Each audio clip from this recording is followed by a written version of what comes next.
You felt a cramp low in your belly, and now you're 3 tabs deep into Google at midnight, wondering if implantation cramps are even real, and whether what you're feeling right now is actually one of them.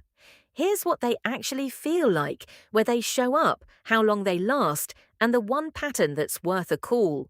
First, a quick biology moment, because it actually makes the cramps make sense. After fertilization, a tiny bundle of cells travels down the fallopian tube and burrows into the uterine lining. That burrowing is implantation, and it usually happens 6 to 12 days after ovulation. When it does, the uterus responds. Tiny blood vessels are disturbed, and you can feel a mild cramping sensation as everything adjusts. Think of it like a very small, very quiet renovation happening in there. So, what do implantation cramps actually feel like? Here's how most people describe them.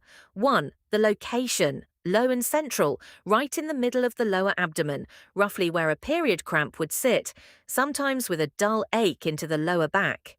2. The sensation. Mild pulling, tugging, or tingling. Not sharp, not stabbing. A lot of people say it feels almost identical to the very beginning of a period cramp, which is exactly why it's so easy to mistake one for the other. 3. The timing. Implantation cramps land right around when your period would normally be due. So your brain is naturally asking, is this my period or something else? Honestly, you often can't tell by the cramps alone.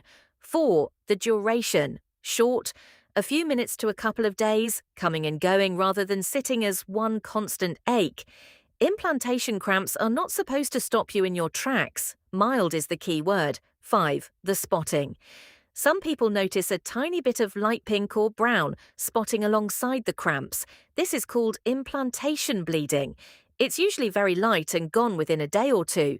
For most people, it's completely normal. 6. The nothing. Not everyone feels implantation cramps at all, and that's completely normal too. Some people feel a flutter so faint they only remember it in hindsight. Not feeling them doesn't mean anything went wrong. Now, the one pattern that is worth a call, and this part matters. If the pain is sharp, severe, or getting worse rather than fading, or if you're having heavy bleeding alongside cramping, call your provider today, not tomorrow. Severe one-sided pain with shoulder tip pain can sometimes point to an ectopic pregnancy, where the embryo implants in the fallopian tube instead of the uterus, and that needs care right away. If you're wondering whether to test, here's the honest answer. If implantation is happening right now, it's probably a little too early. The pregnancy hormone a test detects, HCG, takes a few more days to build up after implantation. The sweet spot is the first day of your missed period, or a few days after. Waiting is genuinely hard, but it cuts down on the confusing results. So here's the 2 a.m. summary your brain actually needs. A mild, low, central cramp that comes and goes for a day or two, possibly with a faint spot of pink or brown, landing around the time your period was due. That's one of the most classically described implantation experiences there is. It's common, it's brief, and it usually resolves on its own. The 2-week wait is one of the hardest parts of early pregnancy, and the fact that you're paying such close attention says everything about how much this already matters to you. 1 week at a time. I'll see you in the next one. This is Belly Weekly.